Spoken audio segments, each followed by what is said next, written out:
はいどうもこんにちは。今回はですね、レバーレスアケコンについてお話をしていきたいと思います。以前レビューさせていただいた DRMFTG 様よりお声掛けいただきまして、新作のですね、レバーレスアケコン、こちらの DRM Slim について詳しくね、お話をしていきたいと思います。まずね、ざっくり概要をご説明するとですね、フラッグシップ機であるこちらの DRM-FL のですね、いいところを引き継ぎつつも、サイズがスリムになりまして、さらにですね、値段も約16,000円ほどで購入できるようになったモデルでございます。値段は安くなっているもののですね、細部へのこだわりっていうところは相変わらずすごくてですね、かなりクオリティの高いアケコンになっていると思います。でサイズ感もね、こんな感じで FL よりも2回りぐらいね、サイズがコンパクトになっていますね。はい。で、横幅がですね、だいたい26センチ。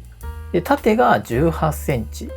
で、高さがだいたいですね、2センチ弱という風になっております。重量が約 700g と、ちょうど良いですね、B5 サイズになっておりますね。はい。で、背面はこんな感じになっておりまして、ここにですね、滑り止めが標準で搭載されていまして、接続は USB の Type-C をここのくぼみにですね、接続する感じになりますね。で、ここからはこちらのモデルについて、メリットというかね、特徴を紹介していきたいと思います。まず最大の特徴がやっぱりここですね。手首への負担が少ない緩やかな2段階の傾斜がつけられたボディが特徴になっています。一般的な薄型レバーレスアケコンってフラットなタイプがね、多いんですけれども、やっぱりキーボードとかと同じようにですね、傾斜がちょっとついている方が手首の角度が自然になってですね、ボタンやっぱ押しやすいんですよね。長時間扱っているとその辺の違いが結構大きくなるかなと思いますので、ここは大きなポイントかと思います。あと、特徴の2つ目がですね、このボタンレイアウトの自由度の高さっていうところですね。最初から拡張用のボタン穴がですね、いくつか準備されていまして、こうやってね、準備してくれているモデルって少ないんですよね。でその中でも、ここまで配置をですね、準備してくれているモデルは現状ですね、DRM さんぐらいかなと思っています。もうここのやっぱボタンがね、あるの、ないので、個人的に結構ね、違うので嬉しいかなと思っています。あと、小定ボタンにも対応していて、ここで押しながら、こうやってね、小定で押して、とっさのボタン入力とかにも活用できそうですよね。そして使わない穴に関しては、この目隠しキャップっていうのが従事されていまして、カチッとはめるだけで天板をね、フラットにね、してくれるっていうのもこれ嬉しい配慮ですよね。はい。で、そして特徴の3つ目が、このこだわりのボタンでございますね。黒色のこちらのキーキャップは外してみるとですね、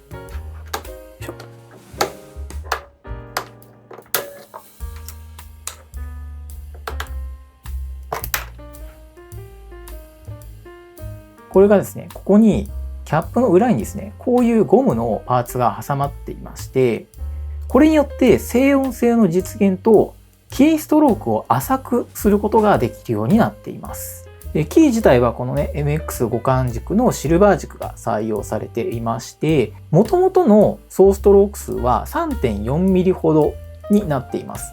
なんですけど、このキーキャップの中に仕込まれているこのゴムパーツを使うことによって、その総ストローク数の高さを調整して、約 2.1mm ほどまで縮めています。これ嬉しいですよね。で、軸もですね、さっき言った通り、チェリー MX の互換軸なので、いろんなキーにね、好みの軸に変えることができますね。で、レイアウトの変更や、このキーの交換をするときにはですね、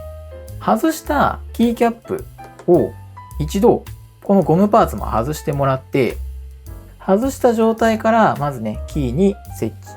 置、はめ込みしてもらって、ガチッと。はい。で、この状態にしてから、このね、取り外したゴムパーツ。このゴムパーツを、この間に設置するようにしてください。この手順を踏まないと、ストロークのですね、調整がかからないので要注意です。で、この状態でボタンをカチッとはめ込む感じですね。これ調整してないパターンで、こんだけね、押し込みしなきゃいけないんですけど、こっちは調整入ってるんで、ストローク数が変わってるっていう感じです。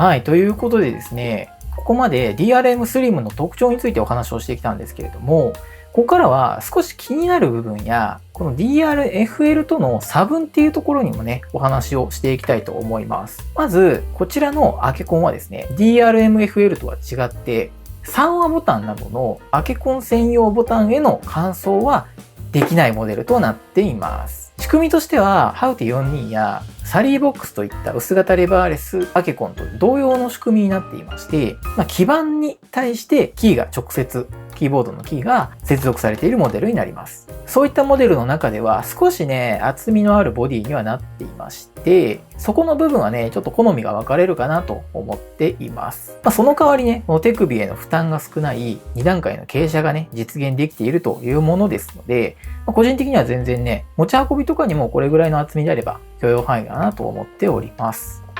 で、もう一つね、気になる点がありまして、それがこちらの USB の接続部分ですね。ケーブルガイドがありまして、ここにですね、FL に比べるとやや奥まった場所にね、設置されているんですよね。で、これってケーブルが抜けにくくなってますし、ケーブルの根元をね、ここ保護してくれているので、いい機構ではあるんですけれども、完全にですね、取り外しがすごいしにくいんですよね。このガイドがあることによって、指のこの入る隙間っていうのかなが、ほぼなくなってしまってまして、差し込むするためにはちょっとコツがいるんですよね。で、ケーブルを外す時もですね、ここを持てないんで、根元持てないんで、ちょっと気になりますよね。はい。ただこれに関して言うと、もうここはもう常設というか、ずっとつけっぱなしにしちゃって、ケーブルは専用にこう用意して、こっち側を付け外しする。PC 本体側にある方だけで付け外しするっていう風に運用すれば、全然ね、問題ない部分ではあるので、あくまで参考程度の情報ではあるんですけれども、ちょっとここの部分がね、気になる部分でございました。はい。なのでですね、弱点らしい弱点っていうものは、実はあんまりなくてですね、いわゆる機能に対しての弱点っていうところがね、あんまりなくて、最初からね、ストロークも調整されていて、かつ、自然な傾斜や豊富なボタンレイアウトが使えるのに、16,000円で購入できるモデルとなっていまして、同価格帯のモデルで見れば間違いなくですね、トップティアに入るね、アケコンだと思っております。あとね、細かい話もしておくと、基板は DRMFL と同様に JP2040 が採用されていまして、PC、PS3、スイッチに対応しています。こういったウィングマンなどのコンバーターを使えば PS4 や PS5 でも使用可能になるモデルになっています。で、あと、裏面もです。裏面のここのですね、ネジを取り外しすることによって、蓋を開けることができまして、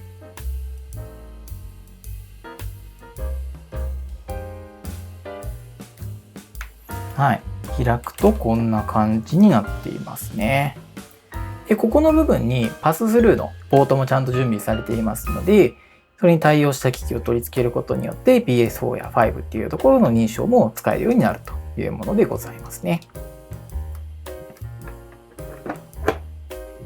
はい。そしてですね、キーマッピングはこんな感じになっておりまして、スタートボタンを押しながら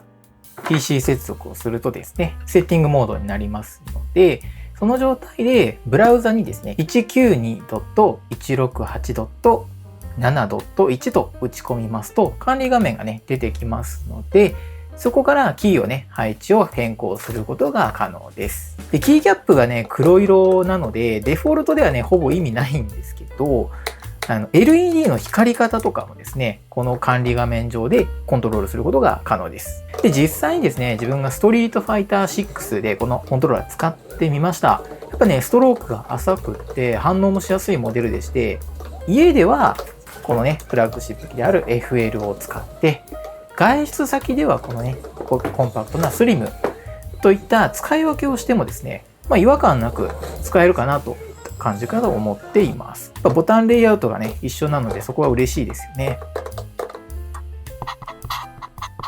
はい、ということでいかがでしたでしょうか。今回はですね、DRM Slim をご紹介させていただきました。気になった方はですね、ぜひ動画概要欄に商品ページ載せておきますのでチェックしてみてください。現在ですね、公式ショップの方ではちょっと売り切れに、なってしまっているようなんですけども、